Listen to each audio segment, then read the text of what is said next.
विद्यार्थियों, आपने भाग 1 में देखा संघ और उसका राज्य क्षेत्र आपने देखा।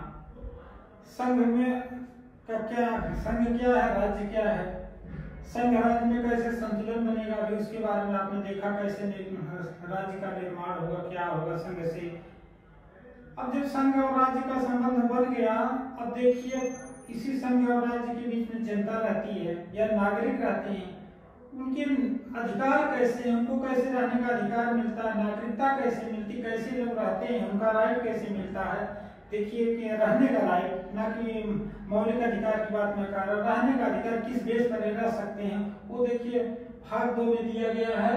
नागरिकता भारतीय संविधान के भाग 2 में दिया गया है, अनुच्छेद 5 से 11 के बीच में। सबसे पहले आपको जान लेना चाहिए कि भारत के नागरिकता का स्वरूप एकल है या इकहरी नागरिकता है।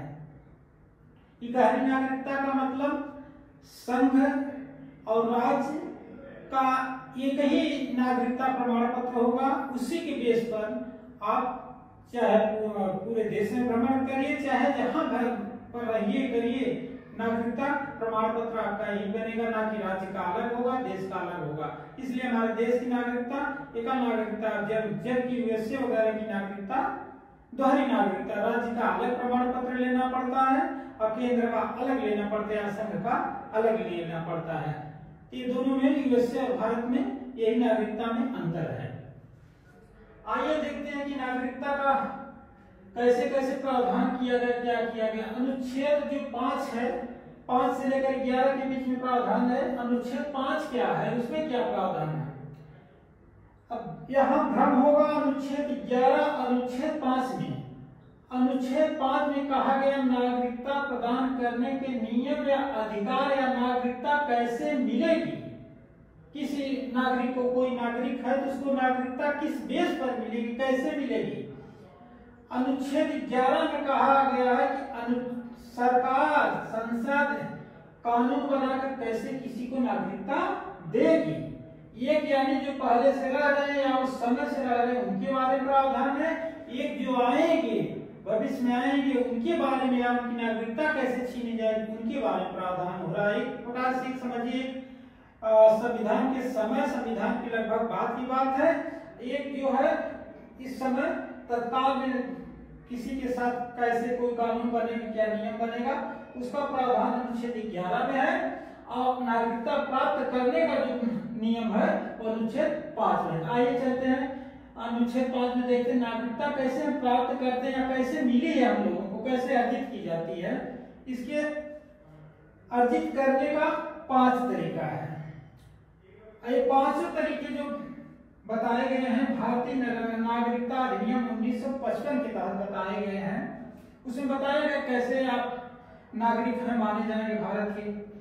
जन्म से बाय बर्थ कैसे 26 जनवरी 1950 हमारा संविधान बनकर तैयार हो जाता, लागू हो जाता है। उसके बाद जो लोग देश में जन्मे हैं वो लोग भारत के नागरिक होंगे, ठीक। उस नागरिक माने जाएंगे और उनके माता पिता अगर यहाँ हैं तो वो भी नागरिक हैं। इस बेस पर क्या किया जाएगा, जब से उनकी नागरिकता मान ली जाएगी, यानी जन्म जब से संविधान लागू हुआ है तब के बाद या उस दिन से जब से लागू हुआ है, अगर वहां से लागू माना जाता है तो माना जाएगा जन्म से नागरिकता उससे मिली है। दूसरा, उससे आगे बढ़कर देखते हैं, मान लीजिए उसका जन्म 26 जनवरी के बाद हो रहा है, देश में नहीं है, कहीं उसका जन्म कहीं और हो रहा है, उसको नागरिकता मिलेगी वंश परंपरा से, यानी उसके पिता, माता पिता, उसके माता पिता के माता पिता कोई वंश परंपरा का रहा है यहाँ पर तो उसको नागरिकता दे दी जाएगी। तीसरा प्रावधान है देशीकरण द्वारा। देशीकरण द्वारा यानी आप विदेशी हैं, आपको जो भारत सरकार या भारत की संसद आपको स्वीकारेगी, यानी अपना देशीकरण करेगी, अपने में मिलाएगी, तो उसे कहते हैं देशीकरण द्वारा अपने में समाहित करेगी, मिला लेगी। इसका आधार क्या है, भारत सरकार प्रमाण पत्र देती है। कैसे देती है, जब आप 5 वर्ष रह जाते हैं भारत में तो आपको देशीकरण का प्रमाण पत्र दे दिया जाता। आगे देखिएगा 5 वर्ष भारतीय नागरिकता अधिनियम 1986 में चेंज हो जाएगा, 5 की जगह 10 हो जाएगा। याद रखिएगा ये सब पॉइंट पूछे जाते हैं। पंजीकरण द्वारा, जैसे आप भारत की नागरिकता लेना चाह रहे हैं तो आप 6 माह पूर्व पंजीकरण कराएंगे कि हम आना चाह रहे हैं। जैसे अफगानिस्तान से आना चाह रहे हैं, पाकिस्तान से आना चाह रहे हैं, तो आप पंजीकरण कराएंगे दूतावास या आधार के माध्यम से पंजीकरण। तो भारत सरकार अगर उचित समझेगी आपको नागरिकता दे देगी। जैसे अभी आप देख रहे होंगे कि अफगानिस्तान और पाकिस्तान से हिंदू, सिख, ईसाई, ये जो लोग पहले से रह रहे हैं कुछ दिन से, उनको पंजीकरण के द्वारा नागरिकता अभी लेटेस्ट में प्रदान की गई है, भारत सरकार ने दिया है। 5वां है भारतीय नागरिकता अधिनियम का 5वां प्रावधान क्या है? भूमि विस्तार द्वारा। जैसे हम कहीं कोई जमीन किसी देश से प्राप्त करते हैं तो वो भूमि हमें मिलती है, हमारे क्षेत्रफल, हमारे देश के क्षेत्रफल में विस्तार होता है, तो वहां के जो नागरिक होंगे वो तो अपने देश के नागरिक माने जाएंगे, उनको भारतीय नागरिकता स्वतः मिल जाएगी। तब फिर देखिए इसमें कुछ दिक्कत होने लगी, बहुत लोग चाहने लगे, दिक्कत बढ़ने शुरू हो गई, तो सरकार ने क्या किया, इसमें कुछ संशोधन कर दिया, नियम को थोड़ा कठिन बना दिया। तो एक नया संशोधन आया, भारतीय नागरिकता संशोधन अधिनियम 1986। याद रखिएगा, सन पूछ चुका है कि भारतीय नागरिकता संशोधन अधिनियम प्रथम बार कब बना है, तो विकल्प दिया 54, 55, 56, 57। इसको याद रखिएगा, सन 86 याद रखिएगा। अब इसमें क्या प्रावधान किया गया भारतीय नागरिकता संशोधन 1986 में? माता पिता में से एक भारतीय नागरिक हो, यानी अगर माता पिता में से एक भी अगर भारतीय नागरिक है, आपका जन्म कहीं बाहर हुआ है, तब जाकर के आपको नागरिकता मिलेगी, अन्यथा नहीं मिलेगी। दूसरा प्रावधान है कम से कम 5 वर्ष निवास किया हो। पहले जो प्रावधान था पंजीकरण के द्वारा 6 माह, इसमें वही पंजीकरण का 6 माह पूर्व जो था, अब कम से कम 5 वर्ष निवास किया हो, तब उसको क्या किया जाएगा, पंजीकरण के द्वारा नागरिकता मिलेगी। देशीकरण द्वारा, अब ये हो गया कि अब आपका देशीकरण किया जाएगा। पहले अभी 5 वर्ष देशीकरण होता था, देशीकरण के द्वारा किया जाता था, 5 वर्ष आप रहते थे, अब आप 10 वर्ष निवास करेंगे, तब आपको जाकर के नागरिकता प्रदान की जाएगी। देखिए दोनों में ये 6 माह की जगह 5 वर्ष किया गया, एक 5 वर्ष की जगह 10 वर्ष किया गया। नागरिकता संशोधन अधिनियम 1992 एक और लाया गया, तो 92 में क्या किया गया, वंश परंपरा में संशोधन किया गया।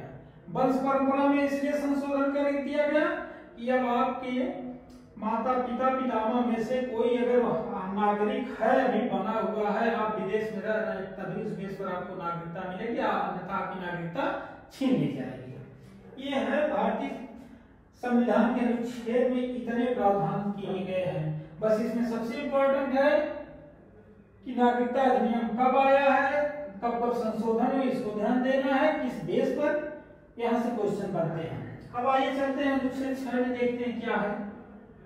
अनुच्छेद 6 कहता है कि जो लोग बंटवारे के बाद पाकिस्तान से भारत को आए, अनुच्छेद 6 छोटा, अनुच्छेद 7 बड़ा है। अनुच्छेद 6 पाकिस्तान का क्षेत्रफल छोटा है, तो अनुच्छेद 6 पाकिस्तान से संबंधित है, भारत का क्षेत्रफल बड़ा है, अनुच्छेद 7 भारत से संबंधित, यानी जो अनुच्छेद बड़ा है भारत से संबंधित है, जो छोटा है वो पाकिस्तान से। यानी 6 में पाकिस्तान से जो लोग भारत को प्रवास किए हैं उनको नागरिकता दे दी जाए, समझौते के तहत कि लोग आ गए हैं बंटवारे के बाद, इनको नागरिकता दिया जाए। तो पाकिस्तान की तरफ से ऐसी मांग हुई, भारत ने कहा कि हमारे तरफ से अगर जो आपके यहाँ गए हैं बंटवारे में, आप उनको भी नागरिकता दे दीजिए। यानी अनुच्छेद 7 में जो भारत से प्रवास करके पाकिस्तान गए हैं उनको नागरिकता दे दी गई है वहां पर। 8वां प्रावधान है, 6-7 तो भारत पाकिस्तान के बीच का मामला है। 8वां प्रावधान क्या है, 8वां में ये देखिए, 8वां प्रावधान ये कहता है कि भारत से बाहर रहने वाले भारतीय मूल के कुछ व्यक्तियों के संबंध में, ये इसका क्या मतलब है, यही वो डायस्पोरा है जिसमें ओसीआई कार्ड वगैरह के तहत भारतीय मूल के लिए नागरिकता का प्रावधान यही अनुच्छेद 8 करता है कि विदेशी जो है भारतीय मूल के लोग हैं भारत पाकिस्तान के अन्य देशों में, वो कौन सा अनुच्छेद है जिसके तहत नागरिकता प्रदान की जाती है? यह अनुच्छेद भारत का, ये भारतीय संविधान का अनुच्छेद 8 है। इसके तहत ओसीआई कार्ड कौन कौन से कार्ड जो जारी किए गए भारत सरकार ने, अटल बिहारी जी की सरकार थी, माननीय प्रधानमंत्री अटल बिहारी जी जो लाए प्रवासी भारतीयों के लिए, उनको अपने तरफ लाभ जोड़ने के लिए यही अनुच्छेद 8 का प्रयोग किए थे। इसमें भारतीय मूल के जो लोग हैं बाहर हैं, अगर वो भारत से जुड़ना चाहते हैं, भारत का नागरिक बनना चाहते हैं, संबंध रखना, उनके लिए विशेष प्रावधान अनुच्छेद 8 में किया गया। अनुच्छेद 9 क्या कहता है? अनुच्छेद 9 कहता है कि हमारे यहाँ एकल नागरिकता है, आप हमारे यहाँ के नागरिक हैं तो दूसरे यहाँ के नागरिक नहीं बनेंगे। अगर दूसरे यहाँ के नागरिक बन गए हैं तो आपको भारतीय नागरिकता त्यागनी पड़ेगी। तो देखिए क्या कहता है अनुच्छेद 9, किसी देश की नागरिकता ग्रहण करना भारतीय नागरिकता का समाप्त हो जाना। यानी अगर आप अमेरिका की नागरिकता ग्रहण कर लिए, ब्रिटेन की कर लिए, तो आपकी नागरिकता यहाँ से समाप्त कर दी जाएगी। ठीक, इसी के तहत क्या है, इसी के तहत क्या है, लोग जाकर के विदेश बसते तो भारतीय नागरिकता अपने आप समाप्त हो जाती। अनुच्छेद 10 क्या है? प्रावधान है संसद क्या करेगी? संसद कानून के माध्यम से नियम बनाएगी, नियम बना देगी। अगर कोई दिक्कत है, अगर वो नियम बना करके बना दे देगी तो सरकार आपकी दिक्कत समाप्त हो जाएगी, उसके अधीन आप भारतीय नागरिक बने रहेंगे। इसमें सरकार सहूलियत देती है, कुछ देखती है तो उसके अधीन वो नियम बना कर दे देती है, ये प्रावधान है कि इसको आप फॉलो करेंगे तो आप भारतीय नागरिक बने रहेंगे। अनुच्छेद 11 क्या कहता है? अनुच्छेद 11 कहता है कि संसद कानून बना करके कोई व्यक्ति अगर देश के खिलाफ षड्यंत्र रचता है या कुछ गलत कार्य करता है तो भारत सरकार कानून बना करके उसकी नागरिकता को छीन सकती। देखिए इसमें क्या प्रावधान लिखा गया है, संसद कानून द्वारा नागरिकता के अधिग्रहण यानी अधिग्रहित कर लेगी, छीन लेगी या समाप्त कर देगी या अन्य नियम बना सकती है, अथवा संसद को नागरिकता के विषय में कानून बनाने का अधिकार है। पूछा जा सकता और पूछा भी गया है कि किस अनुच्छेद के तहत सरकार या केंद्र सरकार या संसद नागरिकता के संबंध में कानून बनाती है, तो वो अनुच्छेद भारतीय संविधान का 11 है। इस तरह से एक एक अनुच्छेद को मैंने विश्लेषित करके आप लोगों को बता दिया। एक दो बार वीडियो को देख लीजिएगा कायदे से, आपको कंफर्म हो जाएगा। अगर एग्जाम में क्वेश्चन आते हैं तो मैं समझता हूँ गलत होने की संभावना नहीं रहेगी। एक दो बार वीडियो आप लोग देख लीजिएगा, लाइक शेयर जरूर कर दीजिएगा। अपने कमेंट में आप लोग अपने विचार को जरूर व्यक्त कीजिए, कोई कमी होगी बताइएगा ताकि हम सुधार कर सके, जिससे और अच्छे से आप लोगों को प्रस्तुति दे सके। धन्यवाद।